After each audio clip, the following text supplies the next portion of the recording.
तो रात के 2 बजे लाइट आ रहे ऊपर से भागते हुए। हाँ। तो हम जब हल्ला मच गया बेस कैंप में, हमने उठ के देखा 4000 किलोमीटर का 19 दिन में कंप्लीट पूरा करके खत्म कर गया था। तो मुझे कम से कम एक बॉडी का पार्ट मिला था कंप्लीटली लेग के अंदर, जो कि पूरी गर्दन से लेकर पूरे पैर का पार्ट है और उसकी बैक साइड में पूरा स्किन है।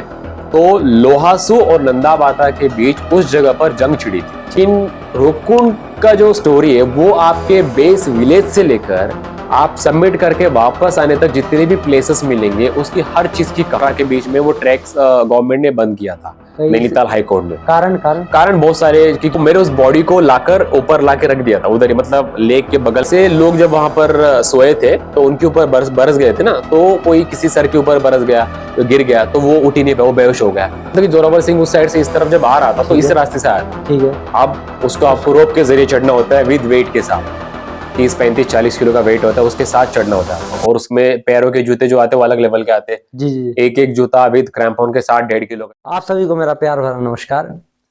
आज हमारे साथ एक ऐसे शख्स मौजूद है जिन्होंने अपना नाम इंडिया बुक ऑफ रिकॉर्ड में दर्ज कराया है। उन्होंने जम्मू से लेकर कन्याकुमारी तक का सफर मात्र 19 दिनों में अपनी साइकिल द्वारा तय किया है। और ये एक साइकिलिस्ट होने के साथ साथ एक माउंटेनियर भी हैं, जिसे हम पर्वतारोही भी कहते हैं। और इन्होंने भारत की बहुत सारी पीक पे चढ़ाई करी है और उत्तराखंड का तो लगभग इन्होंने हर एक ट्रैक और हर एक पीक लगभग चढ़ी है। तो आइए आपकी मुलाकात करवाते हैं पाचू शेट्टी से।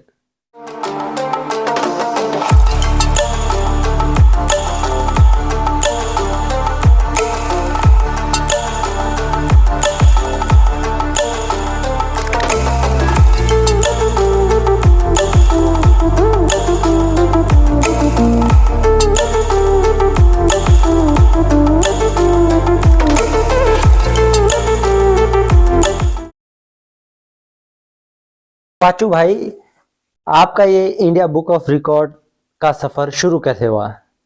देखो, सबसे पहले तो मैं एज ए माउंटेनियर एक पर्वतारोही हूँ। ठीक है। तो शायद वो तो मैंने कोर्स कर रखा जी था, जी जी। लेकिन साइकिलिंग के एक बीच में से एक नशा चढ़ गया साइकिलिंग ठीक का, है। कि एक नया एडवेंचर को ऐड ऑन करना था अपनी लाइफ में। ठीक है। तो मेरे एक दोस्त के थ्रू पता चला कि साइकिलिंग वाइकलिंग करना है, उन्होंने प्लान बनाया था कश्मीर टू कन्याकुमारी साइकिलिंग करना है।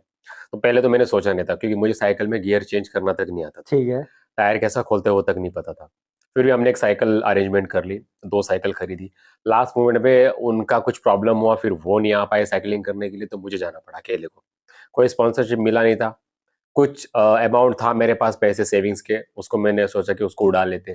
तो अकेला मैं निकला। फर्स्ट टाइम मैंने 2017 में जम्मू से लेकर कन्याकुमारी तक का सफर तय किया था। पूरा प्लानिंग मैंने अकेले ने की ठीक है। और सोलो ही निकलने वाला था, नॉन सपोर्ट, मतलब बिना सपोर्ट बिना का सपोर्ट के। अकेला निकल गया था, सारा लगे साइकिल वाइकल पे ठीक है। लगाकर। तो एक साइकिल ली थी फायरफॉक्स मैक्सिमस 29, जो कि 17-18 किलो की आती है, तो उसके ठीक है। ऊपर लगेज लगाकर थोड़ा हैवी हो जाता है। ठीक है। तो 2017 में मैंने पहली बार नवंबर के टाइम पे मैंने चालू किया।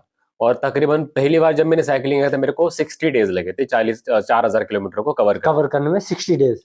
60 दिन, मतलब ऑलमोस्ट 2 महीना। 2 महीने। और उसमें मैंने ऐसा कर रहा था कि जैसे कि भारत भ्रमण टाइप का होता है, उस टाइप में मैंने किया था कि ये हर बिल्कुल जगह पर रिलैक्स रुकते हो गया, फिरते गया रुकते था। फिरते गए। जैसे कुछ जगह पर मैंने प्लेसेस देखे नहीं है। दिल्ली जब आया था पहली बार तो दिल्ली में 2-3 दिन रुका। अजमेर गया, अजमेर में यहाँ वहाँ घूमना, उदयपुर घूमना, ये घूमना, हम्म। सिर्फ घूमता था मैं, कोई रिकॉर्ड होल्डिंग के लिए नहीं था।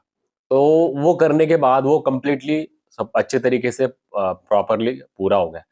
उसके बाद क्या किया, मैंने सोचा कि नहीं और कुछ यूनिक तरीके से करना चाहिए मुझे। तो मैंने सोचा, थोड़ा रिसर्च किया। तो मुझे पता चला कि यार अभी तक किसी ने माउंटेन बाइक पे, जो हैवी बाइक होती है, आज तक का जितने भी रिकॉर्ड बनाया हो गया, जितने भी लोगों ने, बहुत लोगों ने इंडिया के अंदर कश्मीर से लेकर कन्याकुमारी तक ना सफर जी जी। तय करके कंप्लीट कर रखा है। लेकिन सब लोगों ने रोड बाइक या माउंटेन बाइक पे किया है। तो कुछ लोगों ने सपोर्ट में किया है, नॉन सपोर्ट में किया है। लेकिन माउंटेन बाइक क्या है कि हैवी बाइक है और लॉन्ग राइड के लिए सूटेबल नहीं है। लेकिन ठीक अगर आप है। प्रैक्टिस आपका अच्छा हो तो काफी अच्छे तरीके से होता है। तो सोचा चलो कोई नहीं, हम इसमें प्लान करते हैं। तो मैंने प्रॉपर आइटनरी बनाई और सोचा इसको एक सबसे तेज तरीके से करते हैं। और मैं अकेला निकल पड़ा। इसको भी मैंने 2018 में मार्च के टाइम पे चालू किया, बहुत गर्मी हाँ का हाँ टाइम हाँ। होता है, तो मार्च के टाइम पे मैंने स्टार्ट किया। और इसको मैंने कवर किया 4000 किलोमीटर का 19 दिन में कंप्लीट पूरा करके खत्म ये कर दिया आपका था। दूसरा अटेम्प्ट था? ये मेरा दूसरा अटेम्प्ट था। और दूसरा अटेम्प्ट मेरा थोड़ा सा ज्यादा पॉपुलर है, जो कि सबसे नॉर्थ से लेकर साउथ तक सबसे फास्टेस्ट राइड है ऑन एमटीबी बाइक पे। ये एमटीबी बाइक का मतलब क्या हुआ? में क्या होता है कि तीन तरीके के कैटेगरीज आती है जी जी। बेसिकली। एक आता है आपका रोड बाइक, जो पतली टायर वाली आती है, जो कि लॉन्ग राइड के लिए ऑन रोड में सबसे बेस्ट बाइक मानी ठीक जाती है, है। सबसे तेज भागती है। एक आती है माउंटेन बाइक, जो हार्ड ट्रेल के लिए यूज होती है। माउंटेन बाइकिंग में खड्डों वड्डों में लेके जाना होगा, ऑफ रोडिंग में ज्यादातर यूज होती ठीक है। है। इन दोनों का बीच एक साइकिल आता है हाइब्रिड, जो कि उसकी टायर माउंटेन बाइक से थोड़ी सी पतली होती है, रोड बाइक से थोड़ी सी मोटी होती है, ठीक है, और नॉर्मल स्ट्रक्चर होता है नॉर्मल साइकिल की तरह। तो ये तीन टाइप की कैटेगरी रहती है। माउंटेन बाइक होगी हार्ड ट्रेल के लिए, रोड बाइक होगी आपके एंड्योरेंस के इसके लिए, लॉन्ग राइड्स के लिए, और हाइब्रिड होगी सिटी राइड के लिए। उससे आप कहीं भी कुछ भी कर सकते हो, जा सकते हो। तो और आपने इसकी साइकिल हाइब्रिड में किया है? नहीं, मैंने माउंटेन बाइक तो में आपने किया। माउंटेन बाइक पे किया है? जी। तो भाई आप एक साइकिलिस्ट के साथ साथ एक माउंटेनियर भी हैं, तो आप ये दोनों काम एक साथ कैसे कर लेते हैं? देखो, सबसे पहला पैशन तो मैंने माउंटेनियरिंग को ही फॉलो किया था। पहाड़ ठीक है। ज्यादा पसंद थे, तो तब जाकर मैंने रॉक क्लाइंबिंग का कोर्स किया राजस्थान के माउंट आबू से, जो कि ठीक है। ऑल ओवर इंडिया के अंदर एक ही जगह पर सर्टिफाइड कोर्स वगैरह था प्रॉपर रॉक क्लाइंबिंग के ऊपर। एक ही जगह है ऑल ओवर इंडिया में? अलग जगह पर भी है, लेकिन सबसे ज्यादा जाना माना जाता है जो कि है आपका गुजरात गवर्नमेंट चलाती है राजस्थान में, ठीक है। माउंट आबू के अंदर। इसको चलाती गुजरात गवर्नमेंट है? है वो माउंट आबू के अंदर, क्योंकि वहां पर रॉक क्लाइंबिंग को मद्देनजर रखते हुए उसी के हिसाब से नेचुरल रॉक्स है। अच्छा। बाकी जगह पर क्या होता है कोर्स पे कि आर्टिफिशियल बनाया जाता है रॉक्स ठीक है को, ठीक है और ठीक उसको क्लाइंब किया जाता है। यहाँ पर नेचुरली रॉक्स है, जो कि आरावली रेंजेस में आती है। है, हाँ दिल्ली के हाँ बाद जो है आरावली रेंजेस में हाँ। आती है। वहां पर कोर्स होता है, वहां पर मैंने basic rock climbing, advance coaching, फिर आर्टिफिशियल ऐसे कोर्सेज होते हैं, तो वहां से मैंने कोर्स किए। फिर वहां से बाद मेरे को पता चला कि माउंटेनियरिंग का प्रॉपर एक कोर्स होता है, जिसको बीएमसी एएमसी के नाम से जाना जाता है। इसकी क्या है, मतलब फुल फॉर्म अब क्या है? बीएमसी होता है, जो शॉर्ट फॉर्म है वो है बेसिक माउंटेनियरिंग कोर्स, जो कि ठीक है। बेसिक लेवल का कोर्स होता है। ठीक है, उसमें क्या क्या चीजें होती है? में रॉक क्राफ्ट और आइस क्राफ्ट दोनों होता है। मतलब मैंने भी रॉक क्लाइंबिंग अलग से कोर्स कर रखा है, तो ठीक है। वो भी चीज यहाँ पर कवर होगी, और बर्फ के ऊपर कैसा हम क्लाइंब करते हैं ठीक है। ये भी होगी। ठीक है। ठीक है, तो ये एक चीज है। हाँ। दूसरी बात, यहाँ पर अभी ये जो कोर्स होता है ये इंडिया के अंदर आपके 5 जगह पर होती है, जी, कौन कौन अलग से? अलग। ये सबसे पहले आपका एनआईएम आया, ठीक है, जो नेहरू इंस्टीट्यूट ऑफ माउंटेनिंग, जो उत्तरकाशी में, उत्तरकाशी उत्तराखंड में, में। ठीक है। उसके बाद आपका एक एचएमआई है, ठीक जो है। कि दार्जिलिंग में, वेस्ट ठीक है। बंगाल साइड में। ठीक है। और तीसरा आपका अरुणाचल में है, निमास। एक आपका वहां पर भी है, मनाली में भी है। तो इस जगह पर है। ठीक ठीक है। है, बाकी अपना जवाहरलाल इंस्टीट्यूट ऑफ माउंटेनियरिंग आपका पहलगाम है, ठीक है। सोनामर्ग में उनका सब इंस्टीट्यूट है। तो अलग अलग जगह पर कोर्स है। तो BMC basic rock climbing course के बाद आप एडवांस रॉक क्लाइंबिंग कोर्स कर सकते हो, लेकिन इतना फर्क है कि बेसिक रॉक क्लाइंबिंग कोर्स करने के बाद आपको ए ग्रेड लाना बहुत जरूरी है। उसमें ए ग्रेड का मतलब क्या हुआ? ए ग्रेड सबसे टॉप ग्रेड होता है। ठीक है। ठीक है, वैसे ए प्लस भी होता है, लेकिन ए ग्रेड जहां तक आपका आता है तब आप एडवांस कोर्स के लिए आप अप्लाई एलिजिबल कर है? सकते हो, एलिजिबल हो। अगर अच्छा। आपका बी ग्रेड आया बीएमसी कोर्स में, बेसिक रॉक क्लाइंबिंग कोर्स में, तो आपको वापस से बीएमसी कोर्स करना पड़ेगा, अच्छा। उसमें ए ग्रेड लाना पड़ेगा, फिर आपको एडवांस कोर्स करना पड़ेगा। हाँ, और आपने दोनों कोर्स करे हैं? अभी तक रॉक क्लाइंबिंग के 4 कोर्स है, और बेसिक एडवांस के दोनों राउंड सब में मेरा ए ग्रेड है। अरे वाह, बहुत। जो ये एडवांस कोर्स है, इसमें क्या क्या चीजें होती हैं? सेम क्या क्या जो सिखा? बेसिक कोर्स में जो सिखाया जाता ठीक है है। वो रिवीजन होता ही होता है। उसके अलावा उसके एक्स्ट्रा जो तरीके होते हैं, जो रेस्क्यू सिस्टम्स हो गए या नॉट प्रैक्टिस हो गई, गांठे लगाना होता है ठीक है। रोप ठीक है। पे, हाँ। तो वो आपको एक्स्ट्रा वहां पर सिखाया जाता है। और वहां पर एक्सपीडिशन का प्लानिंग किया जाता है, जैसे कि 6000 मीटर के पर्वत हो गए, 7000 मीटर के, 8000 मीटर के, उसमें जो प्लानिंग होती है, प्लानिंग प्रिपरेशन, वो आपको एडवांस कोर्स में मतलब एएमसी में सिखाया जाता है। ये जो एएमसी है, ये हर इंस्टीट्यूट करवाता है? सब सब जगह पर होती है। ये उत्तरकाशी में भी होता है ये? उत्तरकाशी में भी होता है, जो ठीक है। नेहरू इंस्टीट्यूट ऑफ माउंटेन, वहां पर भी होता है। आपने ये दो तीन चीजें बताई है, हाइकिंग, ट्रैकिंग, एक्सपीडिशन, तो ये तीनों क्या ये चीजें अलग अलग होती हैं? सबसे पहले आपको ट्रैकिंग में जाओगे तो सबसे पहले हाइकिंग आता है, जो कि 9000 फीट के नीचे 1 डे जाके हाइक करके आना है। हाइकिंग एक हिसाब से ट्रैकिंग ही हुआ? लेकिन एक चल दिन के में जा जाके रहे हो, वापस वापस आना आ रहे हो, होता ठीक है। है। ट्रैकिंग फिर आपका 3-4 दिन का होता है, जहां पर आप रुक रहे हो, खाना खाना खा रहे हो या कैंपिंग कर रात को रुक रहे हो, तो ट्रैकिंग हो गया। उसके ऊपर आता है आपका एक्सपीडिशंस, जो कि वो सर्टिफाइड लोग ज्यादातर करते हैं, और वो एक्सट्रीम लेवल का होता है। मतलब one type of extreme level होती है जो आपका 6000 मीटर 7000 मीटर 8000 वो एक्सपीडिशन होता है, जो एवरेस्ट पे चढ़ते हैं वो एक्सपीडिशन वो होता है। एक्सपीडिशन है। अच्छा, वो मतलब वो ट्रैकिंग में नहीं आता है। वो आपका बेसिक जब का बीएम जैसा आप एडवांस जो बेस कैंप होता है, एवरेस्ट बेस कैंप जो हाँ ट्रैक हाँ होता है, जो हाँ लोकल जितने भी हाँ, लोग करते हैं, वो आप ट्रैक में कहला सकते हो। वो ट्रैक में कहला सकता है, पर लेकिन जो एवरेस्ट उसके ऊपर पीक अगर पे आप जाना जाओगे है वो उसके ऊपर आप जाओगे कैंप 1 कैंप 2 कैंप 3, फिर आपको एक्सपीडिशन स्टाइल होता है। और इससे भी थोड़ा एक्सट्रीम लेवल आता है वो कि जिसको बोलते हैं अल्पाइन स्टाइल एक्सपीडिशन। क्या होता है? वो जैसे कि आप नॉर्मल एक्सपीडिशन पे जाते हो ठीक है। यार, आप अल्पाइन वो होता है कि आप बिना गाइड के, बिना पोर्टर के, सब सुविधा आपको ही अरेंजमेंट करनी है, रोप आपको लेके जाना है, टेक्निकल चीजें आपको खुद को देखनी है।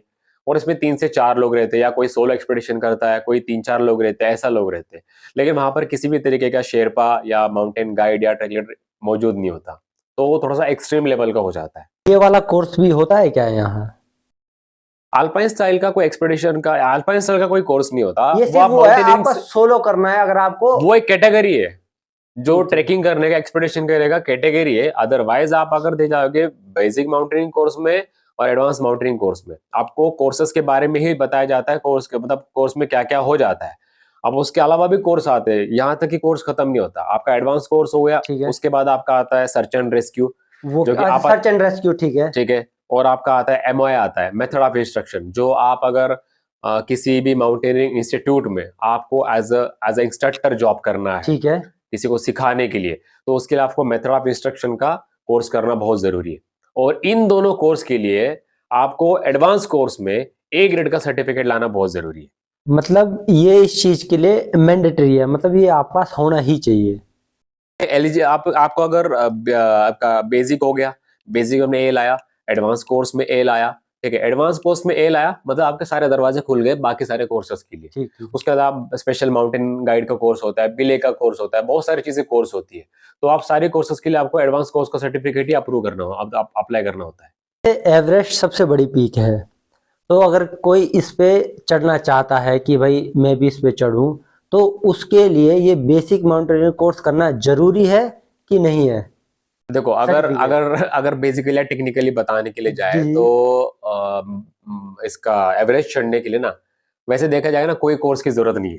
ठीक है। जैसे कि माउंटेनियरिंग का बेसिक कोर्स हो गया, एडवांस कोर्स, किसी कोर्स की जरूरत है नहीं, ठीक है। लेकिन वहां पर मेन चीज देखा जाए कि पैसा, कम से 40-50 लाख से आपके पास, तो आप एवरेज चढ़ के आ सकते हो। उसके लिए कुछ मतलब आप कौन सा? बहुत लोग जाते हैं 8000 करते हैं, मतलब 8000 मतलब 8000 के ऊपर का पीक है वो। उसके इंडिया के अंदर 14 पीक है 8000 के, ठीक है। तो कोई भी करने के लिए, कोई सर्टिफाइड है तो कर सकता है, उसमें कोई वो प्रॉब्लम नहीं है। लेकिन बिना सर्टिफिकेट के लोग भी वो एक्सपेडिशन करके आ जाते आपने कोई 8000 से ऊपर की पीक पे चढ़ाई की है? हैं। 8000 का नहीं किया मैंने, 7000 को टच करके आ रखा है, मतलब तो कहाँ पे? ये आपके गंगोत्री रीजन में आता है। ठीक जो है। गंगोत्री रीजन में गोमुख से पीछे एक पीक आती है, माउंट सतोपन। वो आपने? पूरा प्रॉपर ऊपर तक नहीं गया हूं मैं, और? लेकिन हम उस रास्ते पे गए हुए, और उस रास्ते पे जाकर जब आगे जाने की कोशिश कर रहे थे, हम कैम 3 तक गए थे। कैम 3 से ऊपर जाने का चांस मिला था, लेकिन मौसम खराब हो गया, बर्फ ज्यादातर गिरी, तो ज्यादा नहीं, मतलब एक दिन का हमारा क्लाइम रह गया था। रह गया था। हाँ। इस गंगोत्री वाले ट्रैक में कितने कैंप बने हैं, मतलब जो ये बेसिक ये बेस कैंप होता है उसका गंगोत्री बेस कैंप हो गया। ठीक है। गंगोत्री के बाद आप पहले दिन जाते हो बोजवासा जाते हो, ठीक फिर है। उसके बाद आप तपोवन जाते हो, तपोवन से आप नंदनवन, वासुकी ताल, वासुकी ताल तक आपका बेस कैंप होता है। उसके बाद आपका कैंप 1 कैंप 2 कैंप 3 ऐसा होता है। वो चढ़ाई थोड़ी सी एक्सट्रीम लेवल की क्लाइंब होती है। आपको कम से कम 80-90 डिग्री का जो एंगल का जो पत्थर है, उसको उस आपको रोप के जरिए चढ़ना होता है, विद वेट के साथ। 30-35-40 किलो का वेट होता है, उसके साथ चढ़ना होता है आपको। और उसमें पैरों के जूते जो आते हैं वो अलग लेवल के आते हैं। जी जी। एक एक जूता विद क्रैम्पॉन के साथ 1.5 किलो का जाता है, एक शूज। एक शू। एक शूज जो कि स्कारपा या कॉफ्लेक्स जूता बोलते हैं उसको, तो एक शूज ही नॉर्मल वो 1.5 किलो का जाता है। उसके क्रैम्पॉन वगैरह लगता है तो वो भी और हेवी हो जाता है। और उस जूते के साथ कम से कम 30-35 किलो का वजन, और आपको क्लाइंब करना होता है सीधे रोप के जरिए। आप लगभग लगभग कितने पीक्स पे जा चुके हैं? देखो, पीक में माना जाएगा तो 6000 के ऊपर मैंने, एक तो सतोपन का वो कर ठीक रखा है। है, रूट कर रखा है। दूसरा आपका, एक तो आपका थोड़ा थोड़ा 5000 के समथिंग आसपास है, 5000 से थोड़ा सा ऊपर है, फ्रेंडशिप पीक है मनाली में, वो 3 से 4 बार कर रखा है। ठीक है। लद्दाख में एक पीक है माउंट कांग यात्से बोल के, ठीक है। उसको मैंने 4 बार कर रखा है, जो कि वो 6250 मीटर हाइट पे है। बहुत सही। जो कि वो टेक्निकल वो प्रॉपर टेक्निकल नहीं, सेमी टेक्निकल बोल सकते हैं। सेमी टेक्निकल का मतलब क्या हुआ? मतलब इक्विपमेंट का यूज होता है वहां पर, ठीक है। ठीक है, लेकिन ज्यादातर इक्विपमेंट का यूज उस पे नहीं होता, सिर्फ रोप आपका हो गया, हार्नेस वगैरह हो गया, आईसेक्स वगैरह। वो प्रॉपर टेक्निकल तो अलग लेवल का होता है, उसमें सारे इक्विपमेंट यूज होते हैं आपके। वो टफेस्ट होता है। वो टफेस्ट होता है थोड़ा सा। उत्तराखंड में ऐसी कितनी पीक्स है जिन पे आप गए हो? पीक उत्तराखंड में तो देखो एक ही पीक है जो सतोपंथ पे गया हूं मैं। ठीक है। बाकी ट्रैक्स तो मैंने बहुत सारे कर रखे उत्तराखंड उत्तराखंड में लगभग कितने ट्रैक्स हैं जिन पे ट्रैकिंग होती है? में। बहुत सारे, सबसे ज्यादातर ट्रैक्स उत्तराखंड के अंदर ही है और ठीक है। काफी सुंदर ट्रैक्स है, ठीक है। और ज्यादातर उत्तराखंड आपके अब ये विंटर वाला जो सीजन जी होता है जी उसके जी बाद खुलना चालू करता है, फिर मार्च अप्रैल तक काम चलता है उत्तराखंड के अंदर, क्योंकि उसके बाद चारधाम चालू हो जाता है, फिर जी चारधाम के ऊपर लोग ज्यादा फोकस करते जी हैं। जी। फिर उस टाइम पे सीजन डाइवर्ट हो जाता है आपके हिमाचल, कश्मीर और लद्दाख के ऊपर। ठीक तो है। इस तरफ थोड़ा सा काम कम रहता है। तो तब तक विंटर का पूरा काम उत्तराखंड में चलता है। बहुत सुंदर सुंदर ट्रैक उत्तराखंड के अंदर, ब्रह्मताल हो जैसे गए, ब्रह्मताल हो गया। दयारा बुग्याल हो गया, ठीक है। और आपके दोड़ीताल दरबार जहां पर गणेश जी का जन्म हुआ था, ठीक है। दोड़ीताल दरबार जी पीक जी। जो है वहां पर जा सकते हो आप। फिर आपका हरकीदुन हो गया, सबसे ज्यादा आज के जमाने में बच्चे सारे लड़कों को या लड़के सब लोगों को ज्यादातर फेमस हरकी। लगता है कि केदारकंठा पीक है। हाँ। बहुत लोग ज्यादातर जाते हैं क्योंकि ये बिगिनर लेवल का पीक माना जाता है। अगर कोई उत्तराखंड में मतलब ट्रैकिंग करना चाहता है तो उसके लिए सबसे आसान या सबसे मतलब अच्छा ट्रैक कौन सा होगा जो बिगनरी लेवल पे है, मतलब किया ही नहीं है। जी हाँ। उनके लिए सबसे बेस्ट मेरे तरीके से एज अ माउंटेन होने के नाते मैं सजेस्ट करूंगा कि सबसे हाईएस्ट मतलब लोअर हिमालय जो है, सबसे लोअर हिमालय जी आता है, जी। लोअर हिमालय का सबसे जो हाईएस्ट पीक है वो है नागटिब्बा, ठीक जो है। कि 2 दिन का ट्रैक है। ठीक है। आप एक दिन जाते हो, एक बेस कैंप पे रुक जाते हो, अगले दिन वहां से सबमिट करके वापस आके नीचे उतर जाते हो, जो कि ठीक है। पंतवाड़ी से स्टार्ट होता है, ठीक है। ठीक है। बहुत सुंदर पीक है। टॉप में आप अगर उधर जाते हो, जो कि इंडिया की सबसे हाईएस्ट पीक मानी जाती है नंदा देवी, तो वो भी आपको वहां से विजिबल दिखती है। वाह। और बहुत सारे रीजन्स के बहुत सारा पीक्स दिखता है, अगर मौसम क्लियर रहता, बहुत सुंदर पीक है। थोड़ा सा है, पूरा क्लाइम है, लेकिन मैं चाहता हूँ कि अगर कोई बिगिनर लेवल पे अगर ट्रेकिंग को जी जी। अपनाना चाहता है, हाँ हाँ। आजमाना चाहता है, तो वो नागटिब्बा से स्टार्ट करे। और उसके बाद उसको पता चल जाता है कि ट्रैकिंग होता क्या है। उसके बाद धीरे धीरे आप 3 दिन का ट्रैक करो, 4 दिन का ट्रैक करो, 5 दिन का ट्रैक करो, ऐसे आपने आपको आप इंक्रीज करते जाओ ट्रैकिंग लेवल में। फिर आपको लगता है कि हाँ मैं एक लेवल तक पहुंच चुका हूँ, फिर आप बिगिनर लेवल का हो गया, फिर आप थोड़ा सा मॉडरेट लेवल पे जाओ, फिर मॉडरेट अच्छा, लेवल। मॉडरेट लेवल में उत्तराखंड के कौन से ट्रैक है लगभग? मॉडरेट लेवल में देखो आपका उत्तराखंड के अंदर तो अब आप बाली पास कर सकते हो, वो मॉडरेट टू डिफिकल्ट में आ जाता है। ठीक है। एक आप बाली पास कर सकते हो, पंगरचूला पीक है। ये कहाँ है? बाली पास आपका सांकरी से स्टार्ट होता है ठीक और है। वो ट्रैक करके उतरते हैं आप यमुनोत्री मंदिर के पास ठीक है। डायरेक्टली, क्योंकि उस क्रॉस ओवर रीजन है, ठीक है। पंगरचूला आपका जोशीमठ से स्टार्ट होता है, ठीक है। जोशीमठ से कुंवारी पास होते हैं, वो ट्रैक निकलता है वहां से। वो भी डिफिकल्ट ट्रैकिंग माना जाता है थोड़ा बहुत, ठीक है। वो चीजें, बाकी बहुत सारे ट्रैक्स है जो ज्यादातर कंपनियां चलाती नहीं है, कोई कस्टमाइज ग्रुप आता है वो चलाती है, जैसे काकभूषणी लेक हो गया, गुप्त खाल हो गया, वो थोड़ा सा एक्सट्रीम लेवल के ट्रैक्स है। अच्छा अच्छा, सबसे एक्सट्रीम लेवल का ट्रैक कौन सा है यहाँ पे उत्तराखंड उत्तराखंड में? के अंदर देखो एक्सट्रीम लेवल सबसे ज्यादा माना जाता है आपका एक्सपीडिशन को एक्सट्रीम लेवल माना जाता है। ठीक है। ट्रैक्स तो है, अब ट्रैक जिसको भी टफेस्ट लगता है वो उसके फिटनेस लेवल के ऊपर है। ठीक है। अब जिसका, जो बंदा जिम विम करता है, वो अगर सबसे वो बोलेगा कि मेरे को नहीं, मैं तो हाईएस्ट पीक पे जाऊंगा, ये तो हल्का फुल्का ट्रैक कुछ नहीं, हाँ। वो जाके वहां फंसेगा, ठीक है। क्योंकि यहाँ पर बॉडी बिल्डिंग कुछ बॉडी काम नहीं बिल्डिंग आती। काम नहीं यहाँ आती पर मेंटल जो है, मेंटल और फिजिकली फिट रहोगे तभी आप तभी। एक पीक चढ़ पाओगे। पहाड़ के तरीके से चढ़ोगे तभी आप चढ़ पाओगे, अदरवाइज नहीं चढ़ पाओगे यहाँ पर। आपने यहाँ पे उत्तराखंड में सबसे टफेस्ट पीक कौन सी चढ़ी है उत्तराखंड में? ट्रैक्स में तो देखो मुझे उतना कुछ वो लगता नहीं कि टफेस्ट है वो है मेरी हिसाब से, क्योंकि मेरे को आदत हो रखी है पहाड़ों नहीं में। फिर भी आपके साथ मतलब एक्सपीडिशन टफ लगते हैं, जैसे कि सतोपंथ है टफ। सतपुड़ा टफ है। सतोपंथ टफ इजी नहीं, सतोपंथ पीक जो है, एक सतोपंथ डिफरेंट कंफ्यूजन ये है कि सतोपंथ एक लेक आता है जी जी जी। जो कि बदरीनाथ के साइड जी में, जी जी। ठीक है, वो नहीं। अच्छा। एक सतोपंथ पीक है, एक सतोपंथ लेक है। मैं तो लेक की आप बात नहीं पीक कर पे रहा, गए हैं? मैं पीक पे गया हूँ, ठीक है। जो कि 7,7075 मीटर्स पे है। ठीक। तो सबसे वो है, सबसे लंबी मतलब मानी जाती है हाइट हाइट पे। तो वो थोड़ा सा टफेस्ट माना जाता है क्योंकि वो एक्सपेडिशन लेवल पे आता है और चढ़ाई काफी अच्छी है, क्लाइंब अच्छे है, काफी अच्छे है, क्योंकि उसमें सामान भी लेके चलना होता है। तो आप लोगों को रास्ता हर साल नया नया बनता है उस रोड पे, ये इसका क्यों? क्योंकि देखो बर्फ गिरती है, बर्फ गिरने, देखो रास्ता ट्रैक पे प्रॉपर बना हुआ रहता है, क्योंकि उस रास्ते पे हर साल लोग जाते हैं, जी पता है। जी। एक्सपेडिशन में अगर सीजन में अगर मान के पकड़ लो 6 महीने में एक्सपेडिशन करते भी है, तो उस पिक के ऊपर ज्यादा से ज्यादा 3 या 4 ग्रुप जाएंगे बस, पूरे सीजन में पूरे सीजन में। 3 या 4 ग्रुप जाएंगे, उसके अलावा कोई नहीं जाएगा। ऐसा ट्रैकिंग नॉर्मली चलता है कि एक सीजन में कम से कम 50 बार 50 कंपनियां गई। यहाँ पर ऐसा नहीं होता एक्सपेडिशन में। अच्छा। यहाँ पर मान के पकड़ लो 4 कंपनियां 4 बार गई, बात खत्म। बस एक्सपेडिशन ऐसे ही होता है, और एक्सपेडिशन का और सीजन ही एडिशन को स्पॉन्सर कौन करता है? देखो, स्पॉन्सर तो कोई नहीं करता। स्पॉन्सर तो कोई नहीं करता, एक्सपेडिशन करने वाले खुद अपने पैसे से आते हैं। लोग अगर किसी ऑर्गेनाइजेशन के थ्रू आते हैं, किसी कंपनी के थ्रू आते हैं, तो वो बुकिंग करके अपना पैसा डालकर आ जाते हैं। आप उत्तराखंड के लगभग लगभग सभी ट्रैक कर चुके हैं, और जैसा कि उत्तराखंड को बोला जाता है देवभूमि, उसी से रिलेटेड एक चीज हम सभी लोगों ने सुनी है। जैसे कि कोई भी ट्रैक पे जाता है या कोई वैसे जंगल जुंगल में जाता है, तो वहाँ ऐसा कहा जाता है कि भाई डरा देते हैं, या फिर कुछ ऐसी चीजें होती है, नेगेटिव एनर्जी होती है, जिससे आदमी को थोड़ा घबरा जाता है आदमी। ये चीज आपके साथ हुई है कभी?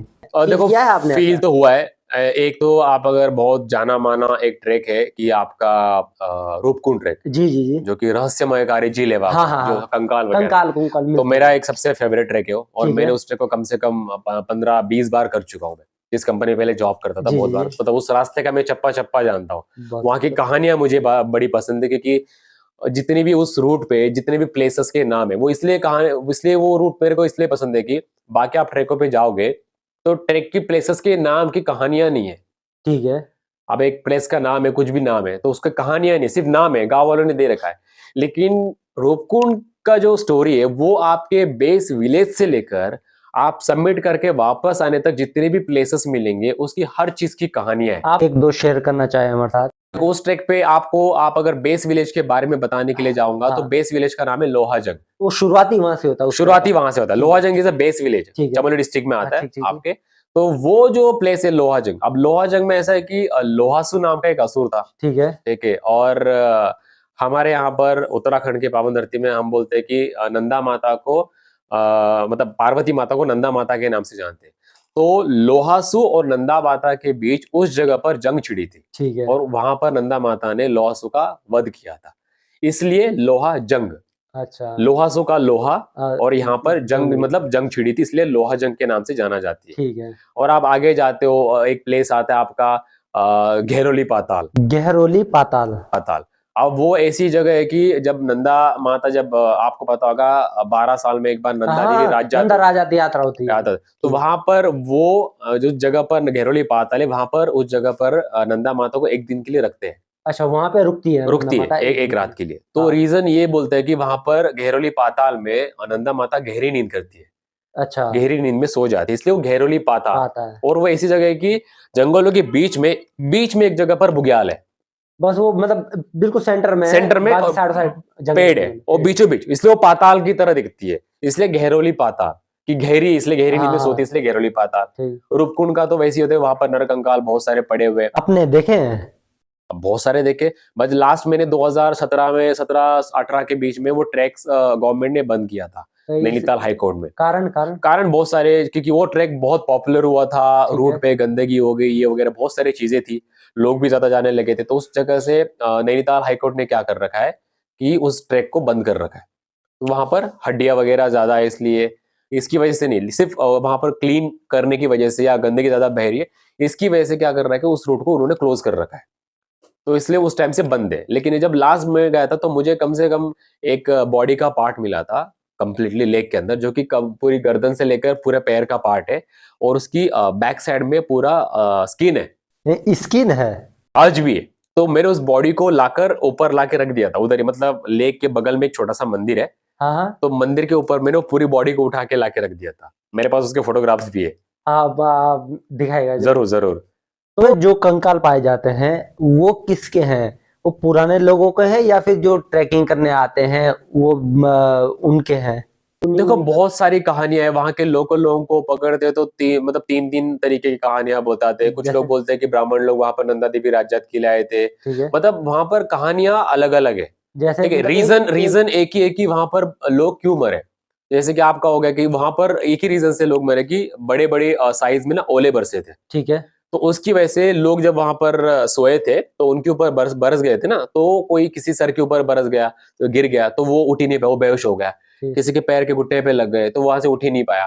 तो इस तरीके के एक ये कहानी हो गई, और दूसरी? एक होती है कि कुछ जोरावर सिंह नाम का जो एक फाइटर था, ठीक है। तो वो जब क्रॉसओवर कर रहा था, क्योंकि आप अगर देखोगे, आप अगर पूरे मतलब उसको देखोगे, पूरे रूट को देखोगे, तो रूपकुंड के पीछे आपका एक त्रिशूल पर्वत है, ठीक है। और इस साइड से आपका नंदागुंटी पर्वत है।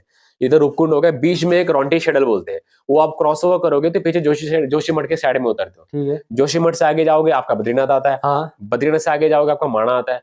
माणा के बाद आपका चालू होता है चाइना बॉर्डर। हाँ। तो वो ऐसा बोलते हैं कि जोरावर सिंह उस साइड से इस तरफ जब आ रहा था, तो ठीक इस है। रास्ते से आया था। ठीक है। आप पहाड़ों में या आज के जमाने में भी जब हम कैंपिंग करते हैं, जगह पर हम टेंट लगाते कुछ भी करते हैं, तो क्या करते हैं, जहां पर पानी है वहां पर पहले देखा जाता है कि हाँ। कैंपिंग करने की जगह। ठीक ठीक ठीक। तो वहां पर जब सोए थे, तो वहां पर ओलावृष्टि हुई थी बड़े साइज में, भारी मात्रा में। तो उनके ऊपर गिरे, उनकी हड्डियां ये बोल रहे मतलब ओलावृष्टि हुई थी, पर कहानियां अलग अलग है। अलग हैं। अलग है। कहानियां अलग अलग है। ठीक है, तो और साइज भी ऐसी, वहां पर मैंने अपने आंखों से देखे हुए कि चमड़े के चप्पल है आज भी, अभी भी? बड़े बड़े साइज में। और आप अगर उनकी हड्डियां देखोगे हाथ की, उन हमारी अगर यहां से यहां तक की एक हड्डी होती है, उनकी यहां से यहां तक की है। लंबे लोग, छोटे बच्चे के पैर भी है। ये आपने खुद देखे हैं? मेरे पास फोटोग्राफ्स है, मैं आपको शेयर करूंगा। जी जी जी। तो वो मेरे पास है, वो बहुत सारी चीजें हैं वहां पर, हड्डियां बहुत है। और मैंने रूपकुंड जो लेक है उसको ऐसे ऐसे तरीके से देखा है मैंने। बर्फ वाले पार्ट पे देखा है, पानी वाले पार्ट पे देखा है, कंप्लीटली सूखा हुआ, पानी की एक बूंद नहीं है लेक में, फिर उस तरीके से भी देखा है फिर मैंने। तो पूरे कंकाल ही दिखते होंगे उसमें। कंकाल पूरे बाउंड्री में पूरी दिखती है आपको। तो वहां पर क्या है कि लोग, आप पता है हमारे हिंदू धर्म में बोले जाते हैं कि जब तक उनके अंतिम संस्कार नहीं जी होता, जी जी। तो आत्माएं भटकती हाँ हाँ रहती है। हाँ। तो सोचो उस जगह पर कितनी आत्माएं होगी। तो आपके साथ कभी कुछ ऐसा एक्सपीरियंस हुआ है? वहां पर ऐसे की बहुत सारी चीजें होती है, जैसे कि एक बार एक कहानी थी, हम बेस कैंप पे थे, मतलब बेस समिट बेस कैंप पे थे। तो वहां पर जब लोग कुछ फॉरेनर लोग गए थे वहां पर कुछ रिसर्च करने के, तो उन्होंने एक तो रूपकुंड से 5 किलोमीटर पीछे कैंपिंग की जाती है, भगवावासा बोल के प्लेस है। ठीक है। भगवावासा, तो वहां से सबमिट करने के लिए लोग जाते हैं अर्ली मॉर्निंग, और 10 बजे से पहले वो जगह खाली करके वापस आ जाते हैं सुबह? सुबह। क्यों? क्योंकि उसके बाद क्या होता है ना, थोड़ा स्मेल आता है वहां पर, क्योंकि जो नर कंकाल है हाँ उसमें धूप गिरती है कुंड में। हाँ। तो स्किन जब कुछ चीजें होती है तो स्मेल आती लेकिन है। तो उसकी सब चीज खत्म हो गई है ना, तो फिर क्यों क्योंकि आती है? वो इतने हाइट पे है और इतना ठंडा है वहां पर, तो स्किन गली नहीं रही है वहां पर। स्किन भी मौजूद है अभी? है, अगर मैं आपको जो फोटो मैंने आपको शेयर कर रखा है उसमें आप चेक कर सकते हो, उसमें स्किन पूरी की पूरी पड़ी हुई है। एक बच्चे का पैर है, मेरे पास एक फोटो है, तो इतना छोटा सा पैर है उसमें, तो उसमें भी स्किन है। कुछ दांत भी, कुछ चीजों में दांत भी है। काफी अच्छी ट्रेल है। तो वहां पर ऐसे उन लोग गए थे रिसर्च करने के लिए, हाँ कुछ फॉरेनर के लोग। तो हम बेस कैंप पे थे, हमें अगले दिन मॉर्निंग में सबमिट के लिए जाना था। तो रात के 2 बजे लाइट आ रहे ऊपर से भागते हुए। हाँ तो हम जब हल्ला मच गया बेस कैंप में, हमने उठ के देखा, हाँ देखा तो फॉरेनर लोग नंगे पैर आ रखे हैं, हाँ। और हाथ में एक चाकू है और हेडलैम्प है, बस और कुछ नहीं। तो हमने उनसे पूछा क्या हुआ, तो उन्होंने बोला वहां पर बहुत सारा अजीब सी चीजें हो रही है, हमें जरा डर लग गया। और हम जब वहां पर गए उस जगह पर उनके कैंप के पास, यकीन नहीं करोगे, उनको टेंट खोलने तक का मौका नहीं मिला था। उन लोग चाकू से टेंट को साइड से फाड़ा और वहां से कूद के बाहर निकले। उनका चेन का जिप ऐसे ही लगा हुआ था, और सारा सामान अंदर ऐसे ही था। तो ऐसा हुआ क्या था? बहुत वहां पर नेगेटिव एक्टिविटी वहां पर घूमती है। जैसे मैं भी एक बार गया था, मेरी भी मतलब रात के टाइम पे मैं गया था, मेरी बड़ी इच्छा थी कि वहां पर मैं जाऊँ अमावस की रात को एक हाँ बार फील करके आ जाऊँ। तो हम जी भी एक जी। बार एक टाइम पे गए थे हम लोग देखने के लिए। कितने लोग? हम 2-3 लोग गए थे हम ठीक है लोग, ठीक तो है। मैं एक सारे उनके साथ गया था। तो वहां पर हम पहुंचे थे, वहां पर पहुंचने के बाद हम मतलब पूरा अंधेरा था, तो हम बैठे। जब आप बैठते हो वहां पर बहुत सारी नेगेटिव एनर्जी फील होती है। कोई ऐसा मतलब एक 5-6 लोग आपस आपस में बात कर रहे हैं, सामने से एक दीवार है ऐसी, लेक के साथ पूरी दीवार है। ठीक है। तो आवाज गूंजती है, कोई फुसफुसाहट की बात आती है ना, वो हाँ आवाज हाँ। गूंजती है। कोई ऐसा लग रहा है कि कोई बगल में से जा रहा है, कोई साइड से निकल रहा है। ये फील होता है? और मेरे तो ऐसे जो कैप पहनते हैं हम लोग, तो 2-3 बार ऐसा टोपी, ऐसा ऐसा लगा कि टोपी किसी ने मुझे खींचा। अब सर तो मेरे सामने से चल रहे जी हैं, जी। तो लेकिन खींचने वाला कौन है वहां पर? सर सामने चल रहे, पीछे से कौन खींचेगा? तो ऐसा मेरे को फील हुआ था वहां पर। लेकिन कुछ नहीं, मतलब वो है कि आप अपने हिसाब से रहोगे, कुछ नहीं करेगा वो। थोड़ा बहुत तकलीफ दे के छोड़ देगा, लेकिन कुछ है नहीं। लेकिन है, इसलिए तो उसको आज भी रहस्यमयकारी लेक है वो। रहस्यमयकारी कुंड है, रहस्यमयकारी लेक है। वो ट्रैक ही एक रहस्यमयकारी है, और है डिफिकल्ट ट्रैक है, इजी भी नहीं है। डिफिकल्ट ट्रैक, 5 से 6 दिन का ट्रैक है वो। अभी क्या कर रखा है कि उत्तराखंड गवर्नमेंट ने सारे बुग्यालों में कैंपिंग बंद कर रखा है, इसलिए अभी वो ट्रैक वो लंबा हो गया है थोड़ा सा। अभी लोकल लोगों के थ्रू लोग करते हैं। शायद से उम्मीद करता हूँ कि अगले 1-2 साल के अंदर वो ट्रैक स्टार्ट हो जाए तरीके के साथ। कैंपिंग थोड़ा अलग जगह पर करे, गंदगी ना फैलाए, उस तरीके के साथ मैं चाहता हूँ कि वापस गवर्नमेंट चालू करे उस ट्रैक को। उत्तराखंड में अभी एडवेंचरस स्पोर्ट्स का क्या स्टेटस है? ये बढ़ रहा है या फिर स्टेबल ही है, मतलब नॉर्मली है? अभी बहुत ज्यादा तरीके से बूस्ट हो रहा है। ट्रैकिंग आज के जमाने में बढ़ रहा है, एडवेंचर स्पोर्ट्स बढ़ रहा है। हालांकि सबसे ज्यादा महंगा एडवेंचर स्पोर्ट्स ही है, जी क्योंकि इसके जी। आपको पता है हाँ गियर्स जी, बहुत बहुत गियर महंगे बहुत आते हैं, महंगे बैग से इसके। लेकर एक नॉर्मल ग्लव्स भी आप लेने के लिए जाओगे 1000-1200 का ग्लव्स ही आता है ठंड जी में जी। पहनने वाला। तो बहुत ज्यादा तादाद में बढ़ रही है और बहुत ट्रैक पे लोग आने लगे हैं। चाहे वो लोग मतलब देखो ट्रैक पे ना दो तरीके के लोग आते हैं, एक तो ट्रैकर आता है, हाँ। एक आता है टूरिस्ट। टूरिस्ट। अब टूरिस्ट आके वहां पर आता है फंस जाता है, हाँ। क्योंकि टूरिस्ट को पता नहीं है कि ट्रैक पे बर्ताव कैसा करना है, रहना कैसा है, खान पीन कैसा होता है। वो ट्रैक पे आने के बावजूद भी वो टूरिस्ट वाली हरकतें करता है। अच्छा। तो वो पूछता है कि बहुत बहुत सारे सवाल जो होते हैं कि ये कैसा होता है, वो कैसा होता है। असली ट्रेकर को पता होता है। तो मैं ये नहीं बोलूं कि बुरा है वो, क्योंकि वो अभी टूरिस्ट बन के आया है, क्या पता एक दो ट्रैक करने का ट्रेकर बन ट्रैकर बन सकता है, जाए। अच्छी बात है वो। तो लेकिन आते हैं। बहुत ज्यादा तादाद में ट्रेकिंग आजकल उत्तराखंड के अंदर चल रहा है। उत्तराखंड में कैंपिंग करवाता कौन है? इसकी कोई कंपनी है, ऑथराइज्ड कंपनी, या कोई मतलब इतनी बड़ी कंपनी हो जो ये सब चीजें देखती हो? इंडिया में बहुत जगह पर, इंडिया हो गया, इंडिया में आपके अलग अलग जगह पर, अलग अलग स्टेट में बहुत सारे कंपनीज हैं। ठीक है। बहुत सारे कंपनीज है, कुछ लोकल कंपनियां हैं, कुछ टॉप लेवल पे कंपनियां हैं। तो ये लोग सारे ट्रैकिंग करवाते हैं ऑल ओवर इंडिया में, हर जगह पर। उत्तराखंड में कोई बड़ी कंपनियां है जो ये चीजें करवाती हो, ट्रैकिंग ट्रैकिंग, या फिर इंडिया लेवल पे कोई इतनी बड़ी कंपनी हो? उत्तराखंड के अंदर नहीं बोल सकता, ऑल ओवर इंडिया के अंदर ना एक है, मतलब 4-5 कंपनी, जैसे कि आपका बिकट एडवेंचर्स हो गए, टीटीएच हो गया, ठीक ट्रैक है। द हिमालय हो गया, इंडिया हाइक्स हो गया, ठीक है, और आपके कैलाश रथ हो गए, यूथ हॉस्टल्स हो गए सबसे पुराना, जो कि गवर्नमेंट के थ्रू अंडर चलता है। अच्छा, ये हाँ, यूथ रथ। Youth hostel, youth hostel. Youth hostel एक है। तो वो भी ट्रैक्स करवाते, तो है बहुत सारे ट्रैक्स कंपनी। उसके अलावा ये बहुत सारे छोटी मोटी ट्रैकिंग कंपनियां हैं जो इंडिया के अंदर आपके उत्तराखंड, हिमाचल, लद्दाख, कश्मीर हर जगह पर ट्रैकिंग करवाते हैं। आप लोग भी ट्रैकिंग करवाते हैं? जी, हम भी ट्रैकिंग करवाते हैं। आपकी कंपनी का नाम क्या है? बिकट एडवेंचर्स नाम है कंपनी, उसी में हम ट्रैकिंग करवाते हैं। अगर जैसे किसी को कैंपिंग करनी है और वो आपके थ्रू कैंपिंग करना चाह रहा है या आपके साथ कैंपिंग करना चाह रहा है, तो उसका प्रोसीजर क्या है?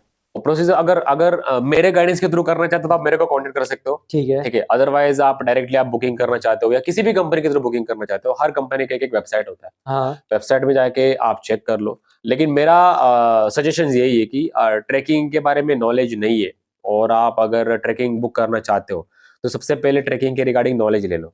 आप डायरेक्टली बुक करने मत जाना, क्योंकि बहुत लोग ऐसे होते हैं कि उनको नहीं पता होता कि वो जिस ट्रैक पे जाना चाहते हैं वो ट्रैक किस लेवल का है।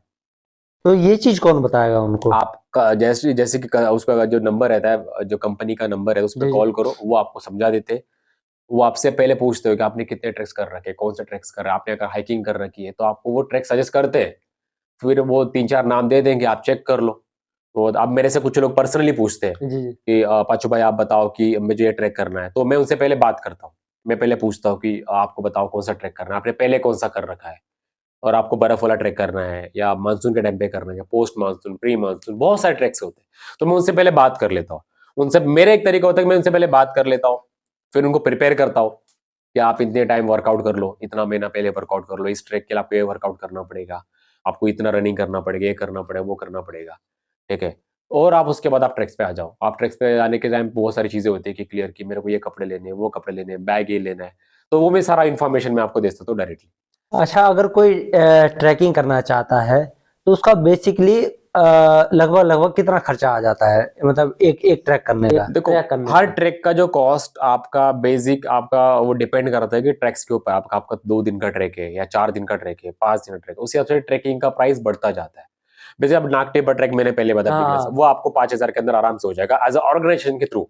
ठीक है। अगर आप सोलो करते हो, आपके पास टेंट है, आपके पास सब कुछ चीजें हैं, तो ज्यादा से ज्यादा 2-3 हजार में आपका ट्रैक हो जाएगा। अपना, हाँ, अगर आप सोलो करना चाह रहे हो। हाँ, अगर आप सोलो करना चाहते हो तो इन्फॉर्मेशन के साथ। हाँ। तो इन्फॉर्मेशन जो चाहिए आपको नहीं पता तो मैं आपको दे सकता हूँ। अगर आपसे कोई कुछ पूछना चाहता है या आपसे जुड़ना चाहता है तो वो किस तरीके से जुड़ सकता है आपसे? देखो, मेरा इंस्टाग्राम आईडी है, ठीक है। ठीक है, मेरा यूट्यूब चैनल है, ठीक है। ट्रैवलर पाचू शेट्टी के नाम से इंस्टाग्राम आईडी है, यूट्यूब चैनल भी इसी नाम से। ठीक है। इंस्टाग्राम यूट्यूब चैनल के डिस्क्रिप्शन में मैंने अपना ठीक। इंस्टाग्राम आईडी दे रखा है। ठीक है। ठीक है। मैं आपको भी दे दूंगा, आप भी डाल ठीक दीजिएगा। है। ठीक है। तो ठीक है। वहां से आप मुझे फॉलो मतलब मैसेज कर लो, वहां से मैं आपको इन्फॉर्मेशन दे दूंगा। आप उत्तराखंड में ही रहते हैं? हाँ, और आप वैसे बेसिकली हैं कहाँ से? बेसिकली वैसे तो हूँ मैं कर्नाटक से, बैंगलोर से, जो कि प्रॉपर समुद्री किनारा आता है। समुद्र किनारे से मैं पहाड़ चढ़ने के लिए यहाँ पर आया और पिछले 2014 से लेकर इस फील्ड में हूँ। और यहाँ पर मैं साइकिलिंग और माउंटेनियरिंग दोनों को मैनेज कर रहा हूँ, मैं हैंडल कर रहा हूँ। आप अपना शहर, अपना गांव छोड़ के इतने दूर क्यों आए? क्योंकि जो आपका रीजन है वो वेस्टर्न घाट में पड़ता है, जिस कारण से वहाँ ट्रैकिंग की और ये साइकिलिंग की बहुत सारी सुविधाएं होगी और बहुत सारे ट्रैक्स होंगे, तो आप वो सब छोड़ के उत्तराखंड ही क्यों आए? देखो, पहला कोई प्लान नहीं था मेरे को यहाँ पर आना। ठीक है। ठीक है, तो हम जैसे कि हम शेट्टी लोग हैं, जी जी। शेट्टी लोग होटल इंडस्ट्री से आते हैं, हाँ तो हाँ। पहले हम होटल इंडस्ट्री में थे। फिर मेरे को ज्यादा प्लान था कि ड्राइंग आर्टिस्ट ठीक बनना है। था। तो मैंने पढ़ाई करने के बाद मैं पहले एनिमेशन के ऊपर ज्यादातर मुझे को इंटरेस्ट आ गया, ठीक है। 3D एनिमेशन के ऊपर। तो मैं उसको करने के लिए मुंबई आ गया, ठीक है। एनिमेशन 3D एनिमेशन सीखा। कहाँ से? मैंने आर्यन एनिमेशन से सीखा मुंबई में। ठीक है। आर्यन एनिमेशन नाम का एक इंस्टीट्यूट है, वहां से सीख लिया। वहां से सीखने के बाद मेरे को आर्यन एनिमेशन से मेरे को जॉब मिला दादा साहेब फाल्के फिल्म सिटी में, मुक्ता आर्ट्स, मुक्ता जो आर्ट्स। मुक्ता आर्ट्स में, जो कि गोरेगांव फिल्म सिटी के अंदर है। ठीक है। तो वहां पर मेरे को काम मिला, जैसे कि आजकल के बच्चे कार्टून सीरीज देखते हैं, मोटू पतलू। जी जी जी। तो मोटू पतलू में एज अ 3D एनिमेटर का काम करता था मैं। तो बहुत सही। ठीक है, और उसके अलावा एक दो छोटी मूवीज में मेरे, जैसे मेरी कॉम वगैरह, माजी द माउंटेन मैन, उसमें छोटे मोटे मैंने शॉर्ट्स वगैरह बना रखे हैं मैंने, एनिमेशन वाले एनिमेशन के। हम पर्दे के पीछे रहते, पीछे आगे रहते हैं। नहीं। तो वो चीज थी, तो फिर वो करने के बाद वो छोड़ा, फिर थोड़ा सा तो वो मार्केट, आपने छोड़ा क्यों? वो तो थोड़ा सा मार्केट डाउन था उस टाइम पे अपने इंडिया में, इंडस्ट्री में थोड़ा सा मार्केट डाउन था। तो ठीक है। मुझे लगा नहीं, सैलरी वैलरी वगैरह मिलने का थोड़ा प्रॉब्लम था, तो मैंने छोड़ दिया। ठीक है। फिर क्या करें, क्या समझ आता, थोड़ा सा हम सोचे कि थोड़ा कॉल सेंटर ज्वाइन कर लेते हैं। ठीक है। फिर हमने कॉल सेंटर ज्वाइन किया। कॉल सेंटर का एक बेनिफिट अच्छा लगा कि लोगों के साथ कम्युनिकेट कैसा स्किल करना है, बढ़ा। वो स्किल काफी अच्छे तरीके से डेवलप हो गया। अब वो करते करते क्या हुआ कि ऐसा लग रहा था कि नहीं, दिन में कम से कम 200-300 कॉल लेके दिमाग खराब होता था। ठीक है। तो करना क्या है, उसको थोड़ा सा रिफ्रेश करना पड़ेगा। तो सोचा कि थोड़ा सा रिचार्ज करके आते हैं अपने ठीक। माइंड को। तो मैंने क्या किया, मुंबई के नजदीक एक पनवेल बोल के एक प्लेस हाँ पड़ता है। हाँ। तो पनवेल के पास एक करनाला बर्ड सेंचुरी बोल के एक ट्रैक है। ठीक है। छोटा शॉर्ट ट्रैक है, एक दिन में जाके वापस आने का है, हाइकिंग ही बोल सकते हो। तो एक दिन गया और वहां पर बैठा सुबह से लेकर शाम तक, और वापस आ गया। तो अगले एक वीक तक का वो मेरा रिचार्ज हो गया माइंड का, ठीक है। कि चलो भाई, रिचार्ज हो गया, अब एक हफ्ता आराम से सुकून से कॉल लेते हैं। फिर वापस दूसरा वीक ऑफ में वापस उधर ही, कम से कम 4 वीक ऑफ में उधर ही चला गया छुट्टी में, क्योंकि मुझे दूसरा ट्रैक पता ही नहीं था ठीक कुछ भी। ठीक ठीक। फिर किसी ने मुझे वहां पर बोला कि यार, वहां पर भी एक लड़का था, जो कोई लोग आते जाते रहते, वो भी हर रोज आते होंगे मेरी तरह ही। जी जी। तो वो मुझे देख के बोले कि तू हर बार आता है यहाँ पर, क्यों आता है? मतलब ऐसे ही मुझे ट्रैक करना पसंद है। तो एक और ट्रैक करना, बगल में एक और ट्रैक है, तो पनवेल में एक और, बगल में एक और ट्रैक है, कलवंती दुर्ग बोलते हैं, जो कि पिनाकल टाइप का है, ऐसा त्रिकोण आकार का ठीक है। पत्थर ठीक है। है। उसमें सीढ़ियां है, अच्छा। बिना सपोर्ट के, मतलब पूरी खड़ी चढ़ाई हो और बिना सपोर्ट के। तो उसके ऊपर टॉप में जाके बैठता था और शाम को वापस आता था। तो वो थोड़ा सा डिफिकल्ट लेवल में था। तो धीरे धीरे पता चल गया कि यार, इसका कोई कोर्स होता है, कोई बात कर रहा है कि इसका कोर्स कर ले, उसका कोर्स कर। मैंने बोला, पहाड़ चढ़ने का कौन कोर्स करता है? मुझे नहीं पता था जी जी जी। कि माउंटेनिंग का कोई कोर्स होता है, कुछ नहीं पता था मेरे को। ट्रेकिंग का टी तक नहीं पता था। ठीक है। फिर लोगों ने बताया कि कोर्स होता ही होता है। फिर मैंने आपको बताया, मैंने रॉक क्लाइंबिंग का कोर्स राजस्थान से किया। फिर वहां पर कोर्स करने का तो पता चला कि बीएमसी एएमसी नाम की कोई चीज होती है, माउंटेनिंग कोर्स की होती है। फिर वो कोर्स किया, तब जाकर मेरे को थोड़ा बहुत क्या हुआ कि पहाड़ अच्छे लगने लग गए। तो तब से लेकर पहाड़ में ट्रैकिंग करना वगैरह, एक्सप्लोरेशन करना, वही काफी अच्छा लगता। तो तब से लेकर 2013-14 से लेकर यही बसा हूं, तो मैं यहाँ पर हूँ उत्तराखंड में। अच्छा, आपने उत्तरकाशी से भी कुछ किया है? नहीं, उत्तरकाशी से मैंने कोई कोर्स नहीं कर रखा है, लेकिन उस साइड में मैंने ट्रैक्स वगैरह कर रखे, जैसे कि दायरा बुग्याल हो गया, ठीक है। छोटा मोटा ट्रैक्स होते हैं, दायरा बुग्याल हो गया आपका, दोड़ी ताल दरबार, वो जो उत्तरकाशी की रेंज में ही आता है। गोमुख तपोवन ट्रैक्स हो गए, केदार ताल हो गए, उस रूट पे बहुत सारे ट्रैक्स हैं। खालिंदी खाल हो गए, जबकि इंडिया के मतलब डिफिकल्ट ट्रैक्स में से माना जाता है। कालिंदी। खालिंदी खाल, कालिंदी। खालिंदी खाल एक ऐसा ट्रैक है जो आपका गंगोत्री से ट्रैक स्टार्ट होता है, जो ठीक कि है। वो वहां से 2 रूट निकलते हैं, और दोनों रूट 4 धाम को, मतलब 2 धाम को कनेक्ट करता है। दोनों दोनों। दोनों, जो निकलता है गंगोत्री से ही। तो गंगोत्री से निकलता है, आप भागीरथी के ऊपर से साइड से जाओगे, गंगोत्री ग्लेशियर के ऊपर से जाओगे, गोमुख ग्लेशियर के ऊपर से वो जाता है सीधा आपका, वो सीधा ट्रैक खत्म करके करके करके वो उतरता है आपका बद्रीनाथ, जो कि खालिंदी खाल वाला ट्रैक है। ठीक है। और गंगोत्री से एक और ट्रैक निकलता है, वो दूसरे रूट से आता है, वो सीधा उतरता है केदारनाथ। मतलब ऐसा, मतलब मान्यता ऐसा बोलते हैं कि पहले के जमाने में एक ही पुजारी वो एक ही रोड पे पूजा करके पूजा चलता करके था, चलते तो थे। नजदीक थे। तो वो विभाजन होने के बाद ना थोड़ा सा अलग अलग होते हैं, वो थोड़ा साइज बढ़ गए उनके, तो अलग अलग दूर दूर हो गए। तो पुराने जमाने में वही रास्ता था केदारनाथ और बद्रीनाथ जाने का, जो कि गंगोत्री से ही, यमुनोत्री से गंगोत्री आते हैं, गंगोत्री से केदारनाथ, यमुनोत्री वो उस साइड से निकलते थे। ये रास्ता है पुराना वाला। अच्छा, आप 2014 से इस फील्ड में है, माउंटेनियर की फील्ड में और ये साइकिलिस्ट की फील्ड में, आप पर्वतारोही हैं एक। तो क्या इस फील्ड में कोई आदमी अपना करियर देख सकता है? देखो अगर मतलब फ्यूचर पैशन, है हाँ इसमें? देखो फ्यूचर की तो मैं बात करने के लिए जाऊंगा नहीं, क्योंकि हर कंपनी का अलग अलग पे स्केल होता है। ठीक ठीक है, है। पेमेंट करने का तरीका अलग होता है, काम करवाने का तरीका अलग होता है। तो मैं फ्यूचर तो नहीं बता सकता। हाँ, अगर अपनी कंपनी खुद खोलते हो तो आप अगर उसमें थोड़ा सा इंटरेस्ट दिखाते हो, वो आप काम कर सकते हो। या सोलो टाइप का, जैसे कि फ्रीलांसर टाइप का जॉब होता है कि आप किसी के अंडर काम करो, पैसा ले लो, बात खत्म कर लो, तो ठीक वो है। चीज का होता है। अगर इस फील्ड में आप पैसा देख के आ रहे हो तो थोड़ा सा मुश्किल हो जाएगा आपको। क्यों, इसमें कोई अपना करियर नहीं जमा सकता है क्या? करियर जमा सकते हो अगर आप फेमस हो गए, तो करियर बहुत अच्छा खासा है। अगर आप बड़े बड़े एक्सपेडिशन कर लिए, या बड़े बड़े आपने कंपनी खोल के काम नाम कमा लिया, उसमें अच्छा खासा है। आप वरना अगर बाकी उतना। उतना तो नहीं बोल सकता, मतलब मेरे हिसाब से जितना मेरा एक्सपीरियंस है इस फील्ड में, तो उतना तो नहीं बोल सकता। पे स्केल थोड़ा सा उतना भी नहीं है, जितना होना चाहिए उतना मिलता नहीं है, जितना तरीके का काम हम करते हैं। माउंटेनियर्स लोग जब काम करते हैं फील्ड में, थोड़ा रिस्क फैक्टर भी आता है रिस्क इसमें। फैक्टर ज्यादा आता है, तो उस तरीके का पे स्केल हमें मिलता नहीं है कहाँ पर भी। तो लोग बागों में इसका फिर क्रेज क्यों है इतना? पैशन, सिर्फ पैशन की वो वजह से? बोलते हैं ना कि शौक बड़ी चीज है, तो उसी के लिए लोग करते हैं। उनको पहाड़ों में ज्यादातर घूमना होता है, रहना होता है, फिरना होता है, तो उस चीज के लिए लोगों को लेके जाते हैं। नए नए लोग, अलग अलग जगह से लोग, आप मेरे से भी ना बहुत सारे ट्रैकिंग, मैंने कम से कम 200 के ऊपर ट्रैक कर रखे अपने करियर में। हाई एल्टीट्यूड ट्रैक्स 200 के ऊपर। जिस कंपनी में भी जॉब करो, उस कंपनी में मैंने 150 ट्रैक क्रॉस कर लिए। चाहे वो कुछ ट्रैक्स हो रिपीटेड हो, कुछ नए हो, या कुछ ट्रैक्स मैंने बहुत बार कर लिए हो। लेकिन हर बार बंदा आके पूछता है कि मैं कभी कभार बोलता हूँ कि मैंने इस ट्रैक को मैंने इतनी बार कर रखा है, मैंने इस ट्रैक को इतनी बार कर रखा है। तो लोगों का एक कॉमन सा एक क्वेश्चन होता है कि आप एक ही ट्रैक को करके बोर नहीं होते क्या? तो मेरे एक ही आंसर होता है कि ट्रैक एक ही है, लेकिन लोग अलग अलग आते हैं, तो एक्सपीरियंस अलग अलग मिलता है। एक्सपीरियंस अलग अलग मिलता है, लोग अलग अलग हाँ। आते हैं, अलग अलग फील्ड के लोग आते हैं, बहुत मतलब ऐसा नहीं कि एक ही फील्ड के लोग आते हैं, बहुत अलग अलग फील्ड के लोग आते हैं। तो उनसे अपना एक्सपीरियंस शेयर करना, हमसे उनका एक्सपीरियंस शेयर देना, तो वो सारी चीजें होती है। तो ट्रैक पे कभी पहाड़ में कभी बोर होने वाली बात ही नहीं आती है। वही चीज है कि पैशन बड़ी चीज है, तो पैशन को फॉलो कर रहे लोग और उसी को चल रहा है आजकल।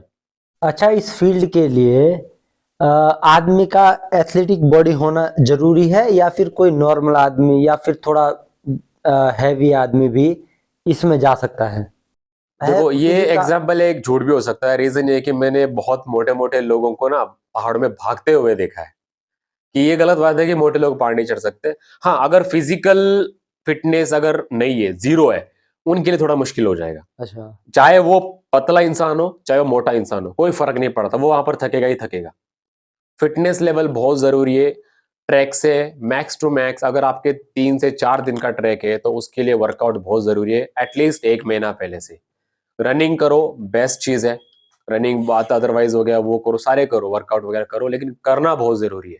अगर आप ये सोच रहे हो कि नहीं मैंने ट्रैक बुक कर रखा है और मैं कुछ नहीं करूंगा और मैं सीधा ट्रैक पे जाऊंगा, वो डेफिनेटली दिक्कत में ही होगा। भाई, आप एक साइकिलिस्ट के साथ साथ एक माउंटेनियर भी है।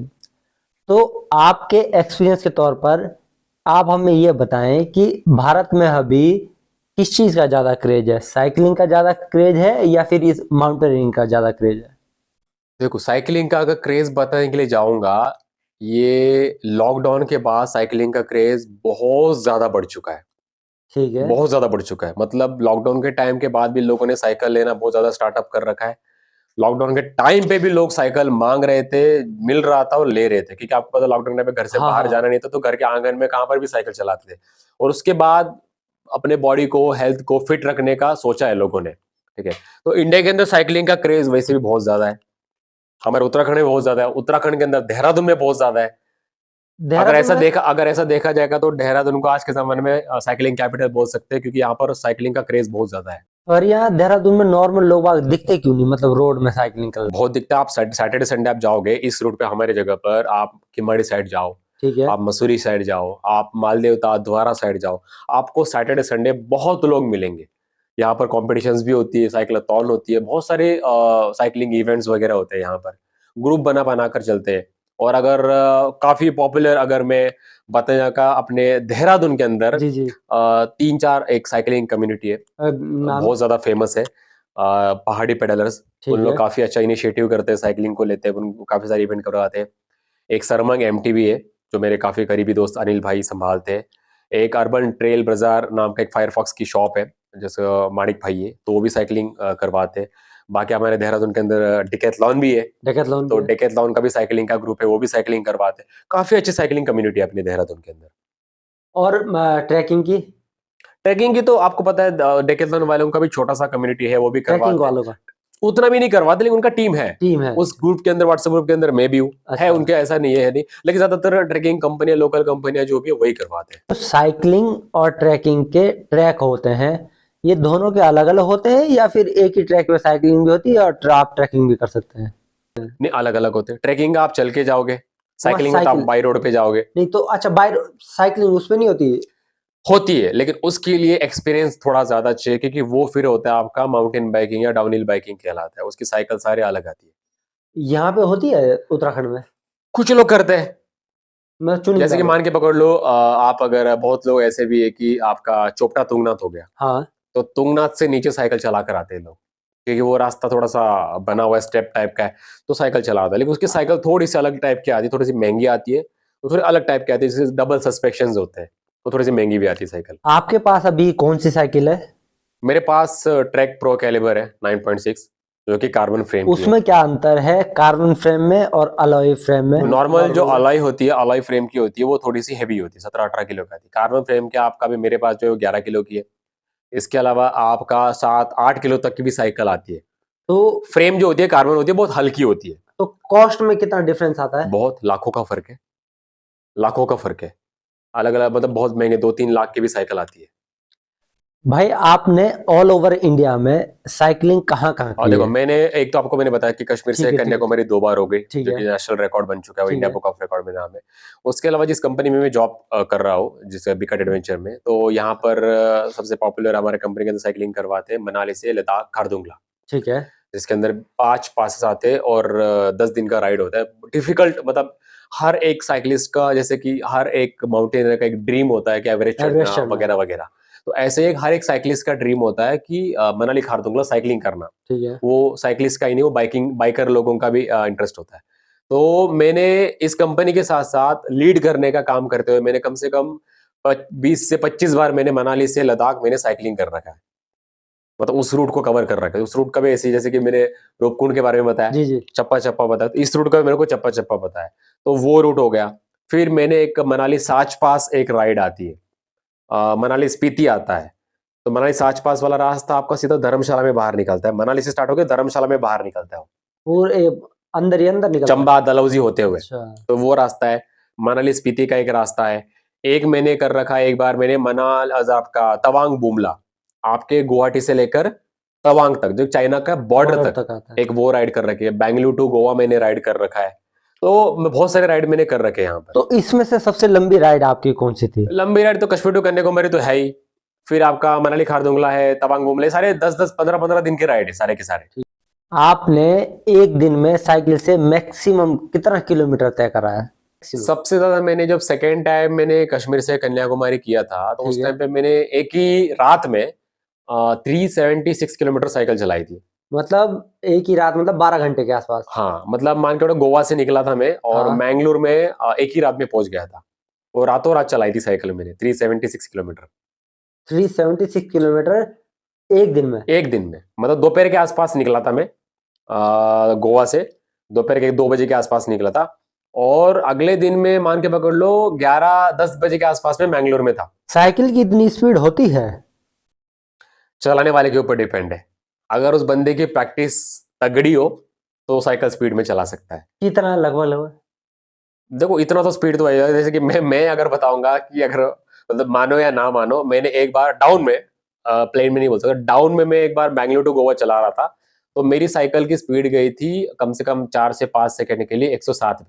नहीं, इतनी तेज स्पीड में साइकिल वाइब्रेट नहीं होती है? वाइब्रेट होती है, पता चलता है, फील होता है, अपने आप को फील होता है, वो तो इतने स्पीड में बैलेंस कैसे? बन जाता है। वही बोलो ना, डिपेंड है कि साइकिल चलाने वाला कैसा है।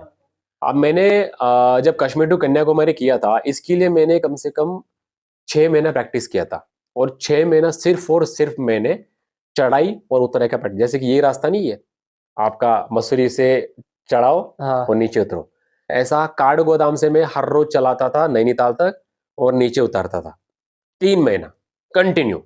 उसके बाद मेरे को कॉर्नरिंग से था, कॉर्नरिंग एक होती है कि टर्न पे साइकिल को कितना बेंड कितना रखना है, बैंड करना है। तो वो सीखना था। तो उसके लिए सबसे बेस्ट रूट है राजस्थान में माउंट आबू। ठीक है। तो मैं 3 महीने के लिए वहां चला गया। फिर मैं आबू रोड से 3 महीना टॉप मारता था, कहाँ तक, ऊपर आबू रोड तक, mount Abu, sorry Abu road से माउंट आबू तक, और वापस नीचे आबू रोड आता था।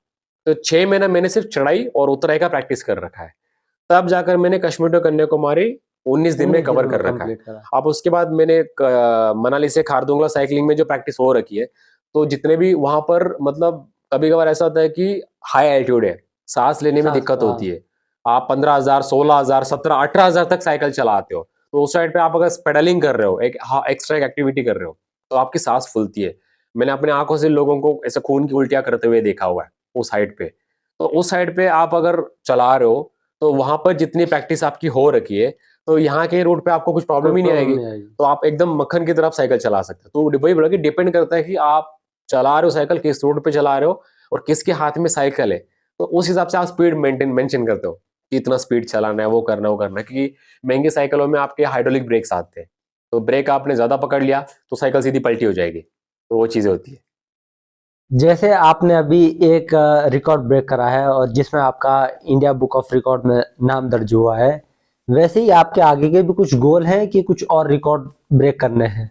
दो बताने के लिए जाऊंगा तो एक तो मेरा है ईस्ट टू वेस्ट जो है। अब जैसे कि मैंने भारत के नक्शे नॉर्थ को टू, ऊपर से लेकर हाँ नीचे नीचे तक। नाप रखा है, हाँ। तो मेरे को अभी लेफ्ट से लेकर राइट पे या राइट से लेकर लेफ्ट पे नापना है सबसे फास्टेस्ट में। अभी क्या है फास्टेस्ट? अभी है आपके रोड बाइक पे नहीं, एमएस पे है, रोड बाइक या हाइब्रिड बाइक में है 11 दिन का। आपका क्या एम है कि कितने दिन में कंप्लीट करना मेरा है? प्लान है कि इसको कम से कम 9 या 10 दिन के अंदर कंप्लीट करूं। ये पॉसिबल है? हो सकता है अगर प्रैक्टिस अच्छी है तो। तो आपका कब का विचार है ये करने का? मेरा 2025 का ये प्लान चल रहा है, क्योंकि ये फिलहाल 2023 से पेंडिंग है मेरा ये प्लान। ये सोलो है या फिर किसी के सोलो साथ है? सोलो। अच्छा, अगर कोई इसमें आपसे जुड़ना चाहे तो? देखो जुड़ने वाली बात है नहीं, फिर वो उसको मेरी तरह साइकिलिंग करना पड़ेगा, उसको स्पीड से चलना पड़ेगा। क्योंकि सोलो में क्या होता है कि सोलो में एक प्रॉब्लम ये नहीं होती कि आपको कहीं भी रुक सकते हो, आप डे नाइट चला सकते हो, अपनी मर्जी से कहाँ रुक सकते हो, कुछ भी कर सकते हो। आप कोई आपके साथ जुड़ जाता है ना, फिर वहां पर थोड़ी सी प्रॉब्लम क्रिएट होती है कि उसको साथ में लेके चलना, एक जिम्मेदारी आती है अपने ऊपर। अब हम चलाएंगे यहाँ पर, इस पे से वो नहीं चलाएगा, फिर वो बोलेगा थोड़ा रुकना है मुझे, थोड़ा ये खाते थोड़ा वो खाते, तो वहां पर क्या होता है थोड़ा सा टाइम वेस्ट होने के चांसेस बहुत ज्यादा रहते हैं। तो मैं हमेशा बिलीव करता हूँ अगर अकेला निकलना है सोलो निकल जाओ। इवन मैंने 2 बार कश्मीर टू कन्याकुमारी किया, सोलो किया। बेंगलुरु टू गोवा किया, सोलो किया। हाँ, मनाली खारदुंगला जैसे राइड होते हैं वो कंपनी के साथ करने होते हैं, लोगों को लेके जाना होता है। तो उस टाइम पे थोड़ा सा मुश्किल नहीं होती, क्योंकि उस टाइम पे सपोर्ट व्हीकल भी होता है। अगर बंदा साइकिल नहीं चला पाता तो साइकिल वो गाड़ी में रख सकता है, वो गाड़ी में बैठ के आ सकता है, क्योंकि वो सपोर्ट व्हीकल है, लोगों के लिए होती है। लेकिन हम साइकिल चलाते रहते हैं, वो चीज। ट्रैकिंग में लोग बागों को थोड़ा ये कंफ्यूजन भी है, एक गाइड और एक ट्रैक लीडर, ये होते क्या हैं? इन दोनों में अंतर क्या है? देखो एक तो एक चीज क्लियर करना चाहता हूँ कि बहुत लोग देखने वालों को पता नहीं है ट्रैकिंग में कि ट्रैक लीडर कौन है, गाइड कौन है। हाँ, ये बड़ा कंफ्यूजन इसमें है। भी अंतर है कि ट्रैक एक लीडर ही गाइड होता है? इसमें भी अंतर है, क्योंकि अच्छा। लोग कभी कभार हमें बोलते हैं गाइड। हाँ वही, क्योंकि अगर ट्रैक कंपनी के जाके आप गाइड हो, आप गाइड हो क्या, आप गाइड हो क्या, तो इसमें का अंतर बताता हूँ। जो लोकल जो होता है, जी जब जी। हम ट्रैकिंग में अगर ट्रैक चल रहा है, ट्रैक पे अगर हम किसी लोकल बंदे को हम ले रहे रास्ते के साथ चलने के लिए, वो होता है गाइड। जो आपको क्योंकि वो रास्ता बताएगा, यहाँ से ही है देखो यहाँ। रास्ता मुझे भी पता है, ठीक है। अब उस रास्ते में 4 बार जा चुका हूं, तो मुझे लोकल गाइड लेने की जरूरत नहीं है। हाँ लेकिन हम वापस लेते हैं, क्यों? क्योंकि वो बहुत जरूरी है। हाँ। इन केस अगर आगे जाकर कोई गांव आता है, कुछ आता है, वहां कुछ प्रॉब्लम होती है, तो मेरे से बेहतर वो वहां वो पर संभाल सकता है उस ठीक है। कंडीशंस को। तो वो गाइड हो गया। वो गाइड हो गया। ठीक है। वो वहां के बारे में, वहां का फ्लोरा फोना हो गया, पेड़ हाँ पौधे हाँ हाँ। पंछियां वगैरह, उसके बारे में, या किसी पहाड़ के बारे में, किसी कहानी के बारे में, वो अच्छे से सुन सकता है मेरे से बेहतर। जी जी जी। ताकि हालांकि वो मुझे पता हो सकता है। और ट्रैक लीडर वो होता है जो सर्टिफाइड होता है और कंपनी का रिप्रेजेंटेटिव होता है, जो कि वो कंपनी को रिप्रेजेंट कर रहा है, और एक ऑर्गेनाइजेशन का एक बंदा है जो लोग जान रहा है कंपनी के थ्रू कि हमारी तरफ से एक बंदा आ रखा है कोई, या कोई ट्रैक लीडर आ रखा है जो कंपनी को देख रहा है, कंपनी की सारी चीजों को मैनेजमेंट कर रहा मतलब जो टूरिस्ट आते हैं उन सब की जिम्मेदारी ट्रैक है, लीडर लीडर्स के की ऊपर होती होती है। है। और ट्रैक लीडर्स के अंडर गाइड आता है, किचन स्टाफ आता है, हेल्पर आते हैं, गाइड लोग, पोर्टर लोग, ये सारे लोग ट्रैक लीडर के अंडर आते हैं। लेकिन ट्रैक लीडर सारा सब कुछ हैंडल करेगा। ये गाइड को बताना पड़ेगा कि गाइड इस पे लेके जाना, उस पे लेके, वो सब गाइड का काम होगा, लेकिन बताएगा ट्रैक लीडर। अगर किसी कंपनी के थ्रू कोई ट्रैकिंग जा रही है तो उसमें कितने लोग होते हैं? मतलब जैसे एक ट्रैक लीडर हो गया, एक ये किचन स्टाफ से कुछ हो गए, तो ये कुल मिलाकर कितने लोग भाग रहते हैं? तो एक तो ट्रैक, अगर एक ट्रैक कंपनी, किसी कंपनी के थ्रू, या फॉर एग्जांपल XYZ किसी भी कंपनी है। के थ्रू कोई ट्रैकिंग जा रहा है, हाँ, फॉर एग्जांपल आप गौमुख तपोवन जा रहे ठीक हो, है, तो गौमुख तपोवन जा रहे हो तो उस रूट पे एक तो आपका गाइड होना बहुत जरूरी है, ठीक है। कंपनी की तरफ से ट्रैक लीडर होना ट्रैक बहुत लीडर हो जरूरी है, गया, खाना बनाने वाला कुक, ठीक है, लोग कितने हैं उस हिसाब से किचन स्टाफ। ठीक है, जैसे किचन का हो गया, अगर मान के पकड़ लो 5 पार्टिसिपेंट है, 5 ट्रेकर है, तो 5 के लिए किचन और एक बंदा हेल्पर संभाल सकता है। ठीक है, लेकिन अगर उससे ज्यादा है, फिर एक हेल्पर के ऊपर ज्यादा लोड आता है, ठीक है, फिर वो एक और हेल्पर को ले सकते हैं। फिर है। घोड़े वाले हो गए, हम्म, सामान लेके जाने वाले हो गए, अगर जिस रूट पे घोड़ा नहीं चल रहा है, उस जगह पर घोड़े नहीं नहीं चल चलते, सकते, ठीक है। तो वहां पर पोर्टर लोग आते हैं। वोटर लोग क्या होते पोर्टर हैं? लोग वो होते हैं जो सामान अपने पीठ पीछे उठा कर ज्यादातर पोर्टर लोग नेपाली लोग होते हैं, जो ठीक है, नेपाल के लोग आते हैं यहाँ पर काम करने ठीक है, के लिए। ठीक है। वही लोग ज्यादातर पोर्टर बन के चलते हैं, जो कि कम से कम 20, 25, 30, 50 किलो का वजन उठाकर पीठ पीछे वो चलते चल हैं, देते हैं। चलते हो। ये इतने लोग ये जाते प्रोसीजर हैं। होती है बेसिक, किसी ट्रैकिंग ऑर्गेनाइजेशन के थ्रू अगर जा रहे हो उसका होता है ये। अगर कोई ट्रैक पे जाना चाह रहा है तो उसे किन किन बातों का ध्यान रखना चाहिए एक ट्रैक में जाने से पहले? देखो, अगर ट्रैक पे जाना चाहते हो तो सबसे पहले आप जिस ट्रैक को चूज कर रहे हो उस ट्रैक के बारे में जानकारी लेना बहुत जरूरी है, कि मेरे लायक वो ट्रैक है कि नहीं। अगर मैंने ट्रैक किया ही नहीं है जिंदगी में कभी, तो मैंने किस तरीके का ट्रैक को चूज कर रखा है, या बिगिनर है, या डिफिकल्ट है, या मॉडरेट है, क्या एक्सट्रीम लेवल का है। तो सबसे पहले उस सारे आपने ट्रैक बुक कर लिया, इन्फॉर्मेशन लेने के बाद, उसके बाद उस ट्रैक के बारे में, वीडियोस के बारे में जानना, वहाँ के आर्टिकल पढ़ना, वीडियोस देखना, बहुत सारे क्लिप्स वगैरह आते हैं, आपको पता नहीं, आपके कोई कोई दूसरा कोई दोस्त उस ट्रैक पे गया होगा, उससे इन्फॉर्मेशन निकालना, ये बहुत जरूरी है। वर्कआउट वर्कआउट करना बहुत जरूरी है, फिटनेस लेवल को अपने अंदर लाना बहुत जरूरी है, तभी आपका ट्रैक बहुत एकदम प्यार से निकलेगा। ठीक है। गियर कंप्लीट होना बहुत जरूरी है। ऐसा नहीं कि आप जीन्स पहन के ट्रैक कर रहे हो, ऐसा होता नहीं है। जिस कंपनी के थ्रू आप जा रहे हो तो वहां वहां की तरफ से आपकी एक पैकिंग लिस्ट मिलती है, ठीक है, एक पैकिंग लिस्ट मिलती है, आपको क्या क्या चीजें कैरी करना होता है ट्रैक्स पे। ठीक है, तो वो चीज वो आपको ध्यान में रखे हुए वो करना है। कुछ कंपनी के टर्म्स एंड कंडीशंस होते हैं कि ये वगैरह वगैरह वगैरह, तो वो आप प्रॉपर पढ़ लो। बहुत लोग रहते हैं कि अंडरटेकिंग फॉर्म कंपनी की तरफ से मिलता है, रिस्क फॉर्म रहता है, जी, जी। तो उसको आप भरते हैं। वो पढ़ते भी नहीं है लोग, कुछ सीधा सिग्नेचर किया और दे दिया। फिर आगे जाकर कुछ प्रॉब्लम होती है, फिर वो बोलते हैं कि आपने तो हमें बताया नहीं। बताना कुछ नहीं होता, क्योंकि बहुत सारी चीजें कंपनी बताती नहीं, वो आपको वो पढ़ना आगे पड़ता है, पढ़नी पड़ती है टर्म्स अपने एंड को। कंडीशंस होती है, तो वो जानना बहुत जरूरी है। अगर आप, ये हो गया आपका किसी कंपनी के थ्रू जाने के लिए। अगर आप सोलो जाना सोलो जा चाहते रहे हो हैं। तो सोलो जाने के लिए मैं बताऊंगा आपके पास गियर प्रॉपर होनी चाहिए, जो पैकिंग लिस्ट जो है वो होनी चाहिए। दूसरी बात, आप अगर खाना अगर बना रहे हो तो उसके लिए ब्यूटेन गैस हो गए, उसके यूटेंसिल्स हो गए, उसके बर्तन वगैरह वो चाहिए आपको। कैंपिंग टेंट चाहिए, ठीक है, कैंपिंग मैट्रेस चाहिए, कैंपिंग स्लीपिंग बैग चाहिए, लाइट्स चाहिए। ये मतलब बेसिक चीजें जो नीड है आपको, रात को अगर बाहर बाहर जाना होगा उसके लिए जो बेसिक जरूरी है वो चाहिए आपको। गियर का मैंने आपको बता दिया। सबसे जरूरी बात ये रहने के बावजूद भी आपको पहाड़ों का नॉलेज होना बहुत जरूरी है। उस जगह के बारे में पता नहीं वहां पर वाइल्ड लाइफ क्या आता है, जी, क्या जी, नहीं जी। आता है, किसी को कुछ नहीं पता, तो वो जानना बहुत जरूरी है। नहीं पता, अगर आपको लगता है कि नहीं मेरे को प्रॉब्लम हो रही है, मैं सोलो तो जा रहा हूँ, हम 2-3 लोग हैं, हम सोलो जा रहे हैं, लेकिन फिर भी थोड़ी सी हिम्मत नहीं कि आगे बढ़ो कि नहीं। सिंपल सी बात है, एक गाइड को ले लो, कुछ अमाउंट ले लेगा वो अपना पर डे के हिसाब से, उसके साथ चल पड़ो।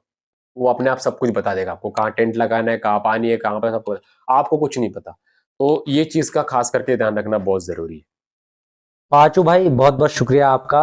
आपने हमारे साथ इतनी अच्छी जानकारी साझा करी।